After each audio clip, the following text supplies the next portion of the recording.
மறுமையில் முதல் விசாரணை தொழுகை சரியானால் எல்லாம் சரியாகும், சரியில்லை என்றால் சீர்கெடும் என்றால் உலகத்தில் தொழுகை சரியானால் உன் கவலை நீங்கும், உலகத்தில் தொழுகை சரியானால் உன் கடன் நீங்கும், உலகத்தில் தொழுகை சரியானால் உன் செல்வம் பெருகும், இந்த உலகத்திலே தொழுகை சரியானால் உன் குடும்ப உறவுகள் சீராகும், தொழுகை சரியானால் ஹலாலில் இருப்பார், தொழுகை சரியானால் மானக்கேடான செயல்களின் பக்கம் நெருங்க மாட்டாய், பாவங்களிலிருந்து விலக்கி இருப்பாய், வாழ்வு முழுக்க இறை நினைவில்.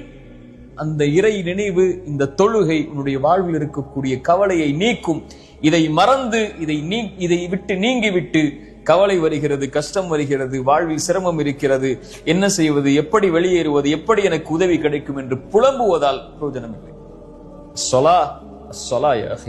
என் சகோதரனை, தொழுகை எடுத்துக்கொள், இறைவன் எல்லா கவலைகளையும் நீக்குவான். ரப்புக்கு முன்னால் தொழுகையில் பணிந்து இறைவா என்ற அழை, அதன் நிம்மதியை எங்கும் நீ பெறமாட்டாய். Download ShareChat.